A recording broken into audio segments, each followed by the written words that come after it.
dhawaada asxaabay mar kale waa Jamiila Garuun oo idin la hadlaysa kusoo dhawaada Jamiila Garuun channel waxaa sidaad u jeedeen baatay ayna ka maqnayn oo hortiina ka aragtaan asxaab qaaliya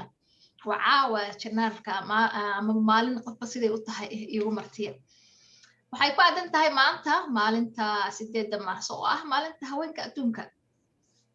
haween badan waa aragtaan meesha rag waa loo diiday rag waa la iska riixay waa soo ku fiican in la iska riixo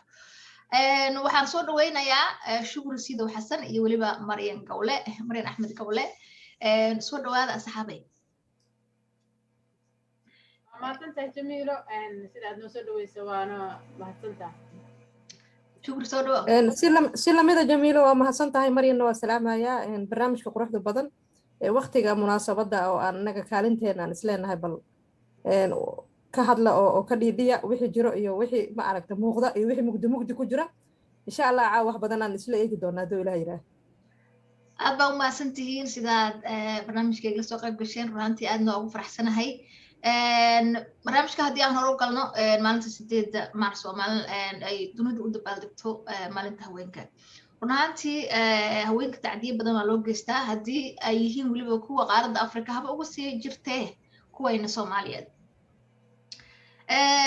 anagu haweenkii ka mid nahay haddana waxaan nahay gabdho saxafiyiin ah Maryan iyo Shukri door ceenkee ah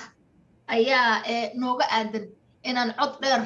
aan maaragtay ku muujino dhibaatada haysata gabdhaha Soomaaliyeed waxaan ku hormarayaa Maryan Gawle Jamiila waa mahadsantahay waa kaaga mahad celinayaa sida barnaamijka aad noogu casuunta caawa quruxda badan oo ka hadlaya maalinta haweenweynaha adduunka waxaan u hambaleynayaa marka ugu horeysa haweenweynaha adduunka gaar ahaan kuwa Soomaaliyeed ayaan u hambaleynayaa oo leeyahay Ilaahay subxaanahu wa ta'aala sanadkan sanadkiisa kaleeto nagu gaarsiiyo bashashi barwaaqo runtii dhibaatooyinka jira way balaaran yihiin wayna baaxad weyn yihiin ma ahan kuwa hadda caawantaan hal meel ka soo qabto aan dhihi karo halkaas in laga qabto laakiin kollayba waxay ila tahay inaan sida fikradeydu tahay aan ka hadlo Shukrina ay iga dambeey doonto doo Ilaahay yiraahdo gabdhaha wariyaasha iyo gabdhaha inta codka leh waxaa wanaagsan inay u hadlaan inta aan codka lahayn ay codkooda ku biiriyaan ay runtii u kacaan ileen gabadha masaakiinta ah waxaa laga yaabaa suuqa Bakaara ku gado yaanyada iyo tan suuqa Boosaaso ee Hargeysa ku gado iyo Kismaayo in aysan lahayn cod ay maanta ku hadasho oo ay ku tiraahdo waxaana ay dhibaaya marka gabdhaha Soomaaliyeed waxa dhibaya waa inaan marka ka hadalno haday yihiin gabdho saxafiyiin haday yihiin kuwa siyaasiyiin haday kuwa bulshada rayidka gabar walba oo cod leh inta doon hal la ekaado meesha doonana ha gaaro in ay ka hadasho una hadasho gabdhaha Soomaaliyeed ee soo jeedi lahaa waa tahay Marina waa runta aad u mahadsantahay Shukri waxa ku daray dhibaatooyinka runtii gabdhaha Soomaaliyeed heesta ma ahan runtii wax yar amaba aan soo koobi karno waxaad u malaysaa maalinta ka dambeeya inay ka xanuun badan tahay ka dhib badan tahay ka murugo badan tahay ka calool xumo badan tahay marka qaar inaan la murugoono oo la qiireeno oo cambaareeno baad malaysaa inaad kaalinteen hadda ay tahay inkastoo cambaareyntu qudhoodu ay kaalin weyn ka ciyaari karto doorka ururo badan ka jiro Soomaaliya gobolada gobol maanta dhibaato ka dhicin malay gobol kasto qayla ka soo yeerta qaylada dhibka ugu badan gabar Soomaaliyeed ku dhaca gabdha yar oo saqiiraha ku dhacaya sidaan aragno marka runtii arrimahaas waxay u baahan tahay inay culimada qudhooda ay ka hadlaan in dadka wax garadka ah in sidoo kale saamiga dawladda aan ku leenahay kuraastaan ku leenahay gabdhaha fadhiya ay kaalintooda muuqato ay banaanka keenaan marka qaylshaama qadaa la yiri balaan wada qaylina leenahay dhamaanteen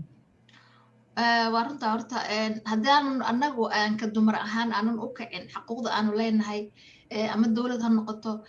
ama dad kale ha noqoto ama bulshada ay ku dhex nool yihiin haweenku oo ay laf dhabar u yihiin ha noqoto tan kale aan adar gudbi su'aasha xigta waxaa soo badanaya baryahan oo aad isu soo taraya oo maalinta ka dambaysa markaad aragto warbaahinta gaar ahaan baraha bulshada aad ugu soo badanaya haween Soomaaliyeed oo ka cabanaya ama dhibaato ka haysato raggii ay u dhaxeen oo caruurtii ay u dhaleen markaasi ka qaatay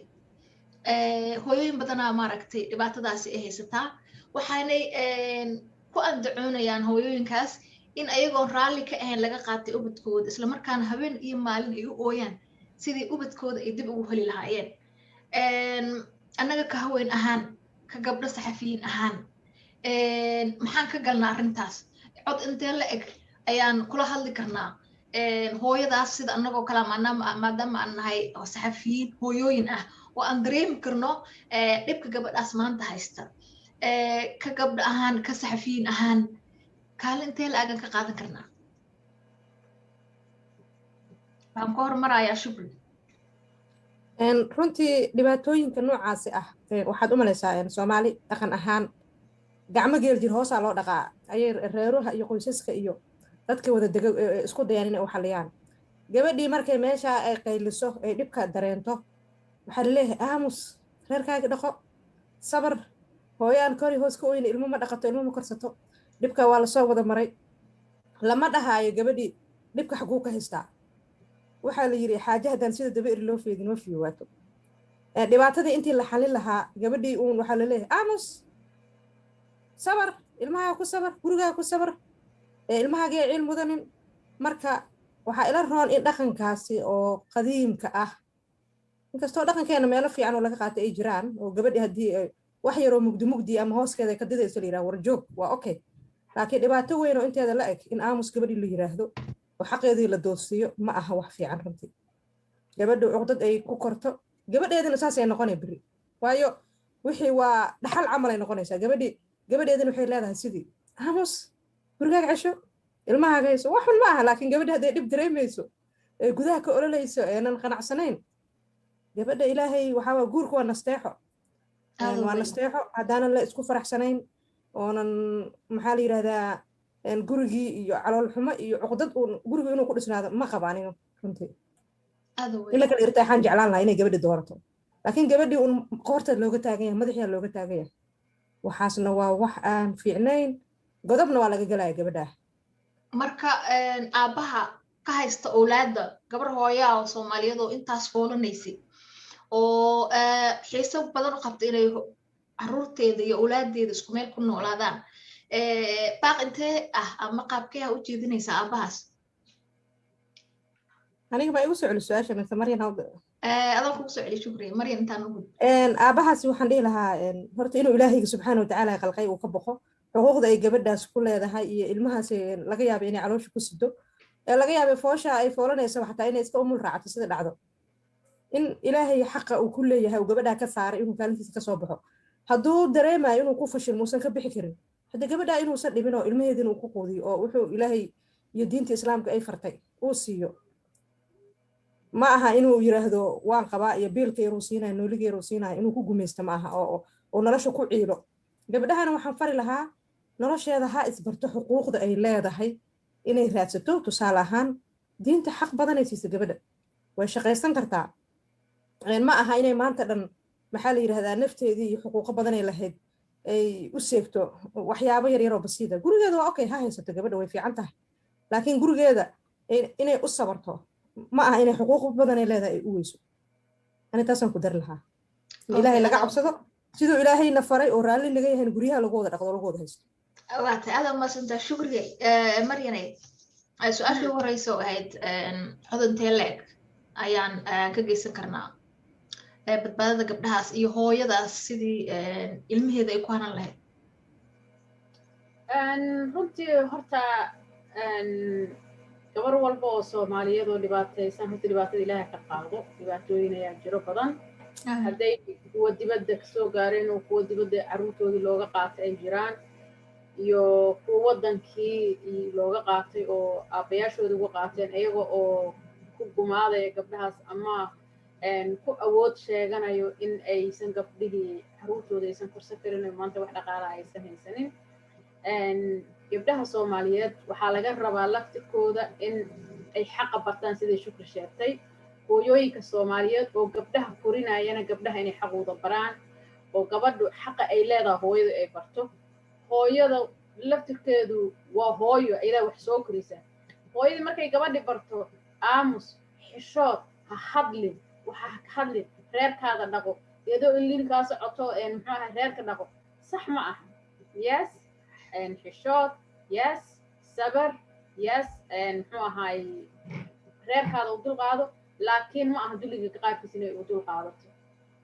marka gabadhu markay gurigeeda kasoo baxdo gabadh kalsooni qabto oo isku kalsoon oo adduunka la jaan qaadi karto inay hooyooyinku soo diraan oy soo koriyaan waa wax loo baahan yahay adduunka maanta la joogana ma aha sida adduunkii hore lagu noolaa jiray adduunyada maanta jirtaa waa tii kale way ka bedelan tahay hooyooyinku inay fahmaan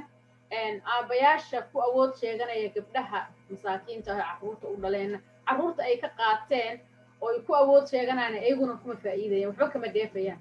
sababtoo ah cunuga hooyadiis aad maanta ku jir xumaysay oo hor xumaysay weligiis cunug baariya ma kuu noqonayo marka baariya ka sugin intaad is leedahay gabadhan ku xumay cunug caasi aad kori doontaa waqtigaadan kaaga dhammaa doonaa ilmuhuna waxay yihiinba sidoodaba labada waalid mid ka maqan iyo jecel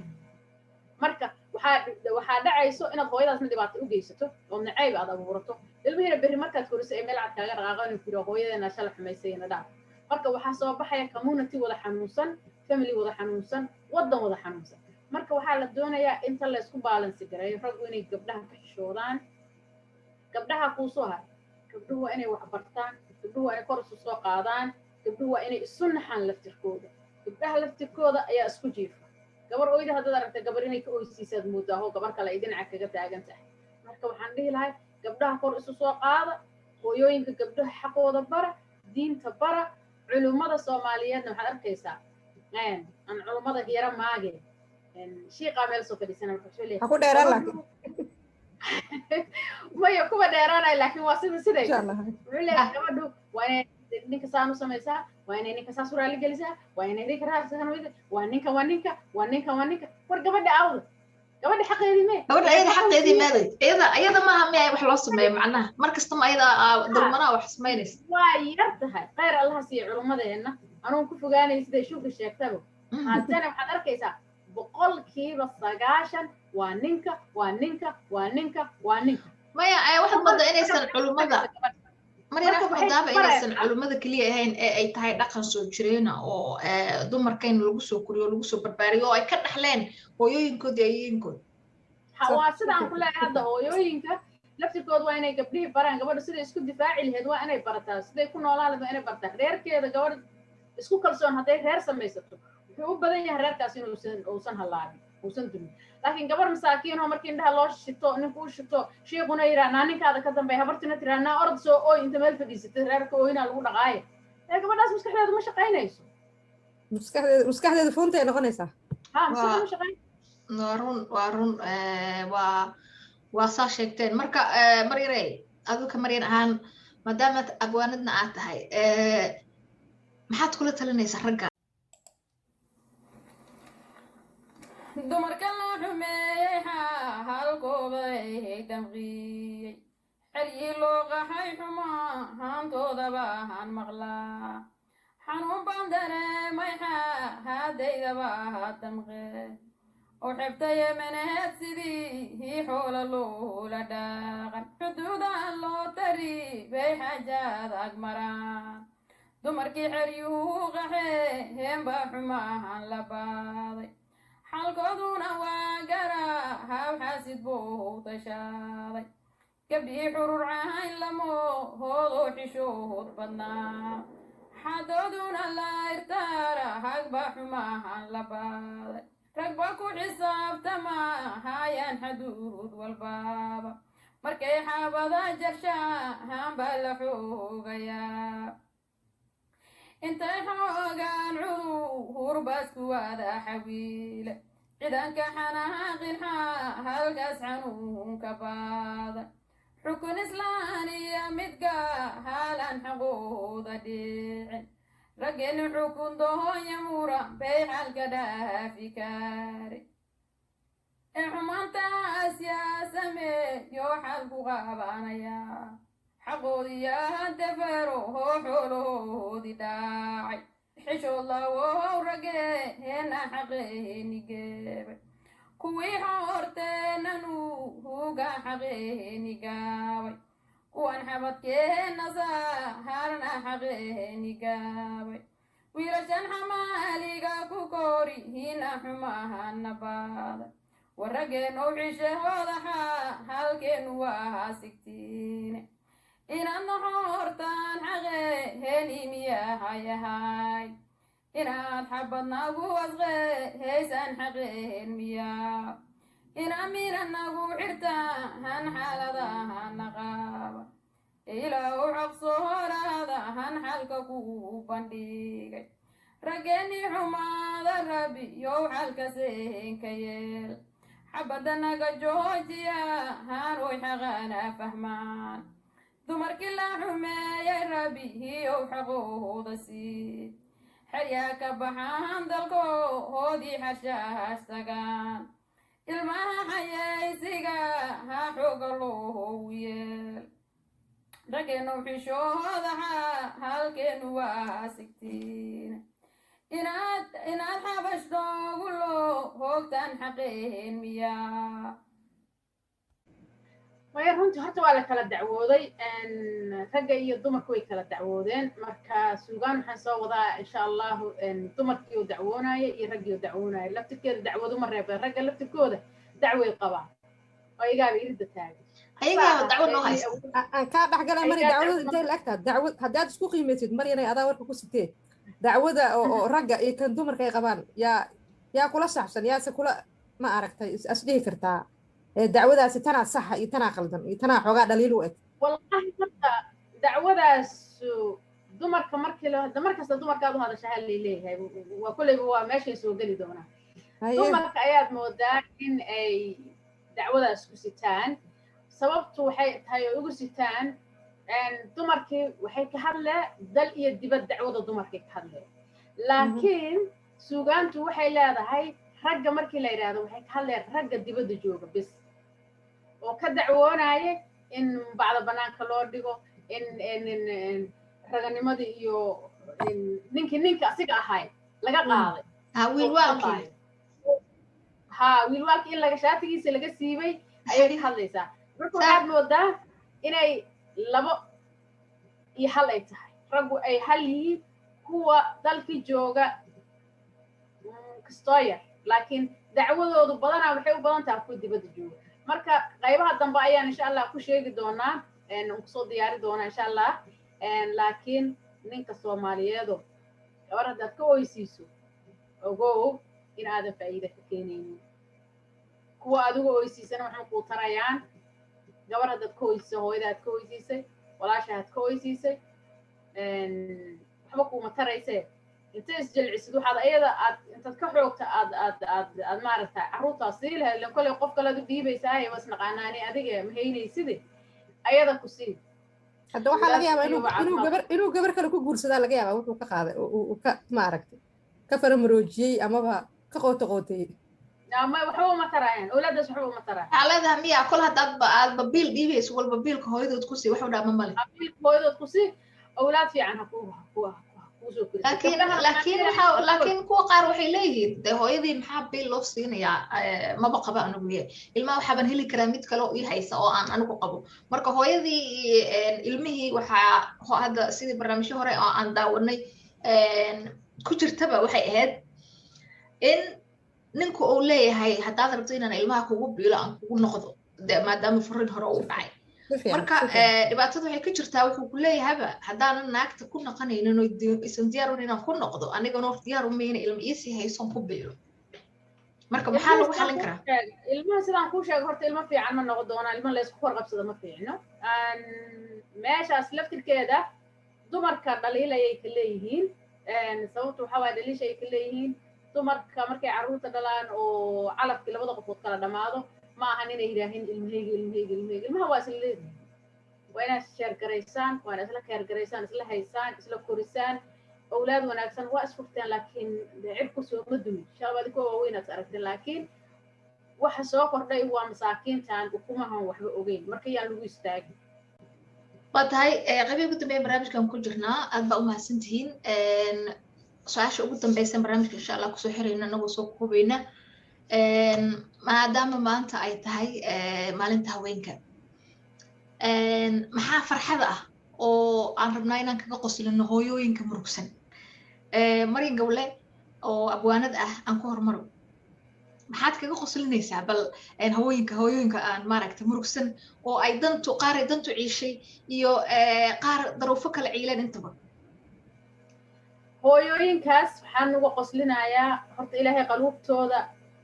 muxuu ahaay naxariista ku jirta awlaadooda ha mideeyo mar labaad tan kaleeto oon leeyahay waxay tahay nimanku ma aqli badna inay maqlaan may maqleen horta nimanku ma aqli badnee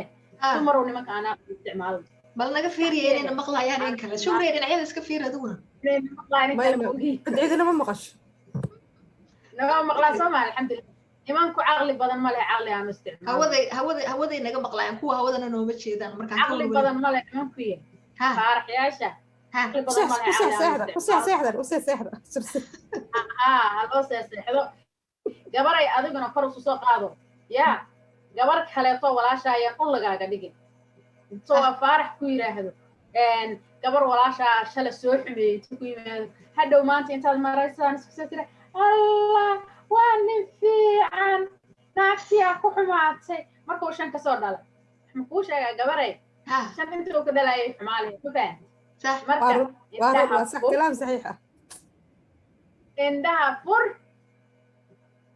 hadda waxa waaye kuwan qeyr Allah siiye kama maarane waa isla anagiye ya aqli aan isticmaalo shukri hay waxa ka qoslinaysa inta dhila marina dhahday waa sax marka hadda gabdhow indhaha fura aqligiina kaashada waa tahay anigana waxaan soo gabagabeynaa أنا وحن كسو قبقبينا درداركي أيدي إلهي ونحرستو جحريستو جنو أناسية waxay dhihi jirtay markay rabto inay ila dardaaranto oo ay igala dardaaranto environmentalka aan ku noolahay yacni deegaanka aan ku noolahay sidii aan uga hortegi lahaa ama aan uga dhowrsan lahaa anoo nadiifa ama aanan dhibaatada isaga beeri lahaa waxay dhihi jirtay Jamiilay maanda ilna ku dhowrso ilna ku adeego marka macnaha dumarow ilna ku adeegta ilna ku dhowrsanaada dhibaatooyinka idinku hareeraysan oo aan dareemi karno haddaan nahay dumarna ilaahay ha idinka dhinac mariyo waa idin duceynaynaa aad baa umahadsantihiin daawadashadiina wax yar haddaan kaa dhex galo dumarku waa inay iskaashadaan waa inaan iskaashanaa hadday siyaasad tahay inaan iskaashanaa hadday aqoon tahay inaan iskaashanaa hadday hooyanimo tahay inaan iskaashanaa iskaashato ma kufto waay marka sheekadaada iskaashato ma kufto iskaashato ma kufto aan iskaashano nimanka madaxda gabdhaha garbahoodii ah marka gabdhaheena aan garbahooda anaka gabdhaheena aan garba isku noqono saan u ragga aada umahadsantihiin qaybihii ugu dambeeya barnaamijkan joognaa intaasaan kusoo gabagabaynaynaa waxaa igala qayb qaatay barnaamijka shukri siido xasan iyo weliba Marin Axmed Gawle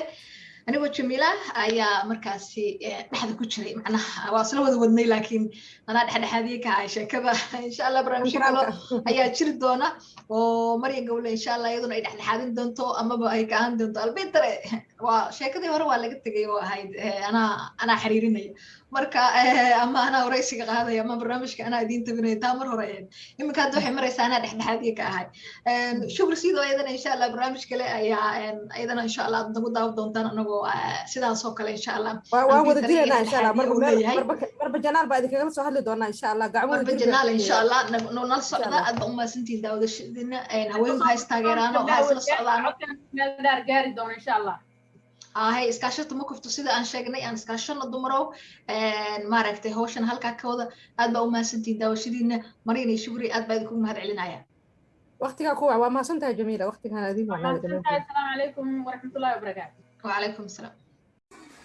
codka baxsan ee nimcaan hilaac ayaan idinkaga tegayaa heesta ninba maaha ninkii dumar colaadaya heestaas ayaa idinkaga tegay tan iyo kulanti dambe والسلام عليكم ورحمة الله وبركاته سبسكرايب شير لايكتنا هنا اللي نعملنا وما سنتين داود الشديد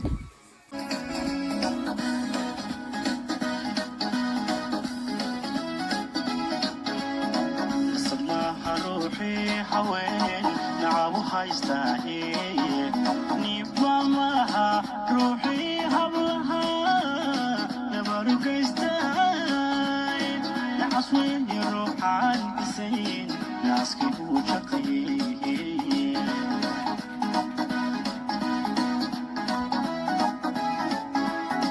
نصبناها روحي حوين نعبها يستاهل نبامها روحي هبلها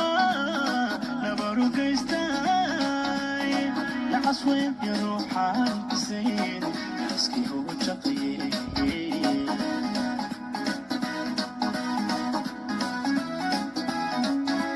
ناسبكي سوني موري ويبا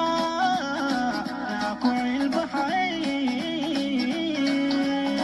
نقولي ورحوم فافي التولى ونسبعني موي ونسبعني موي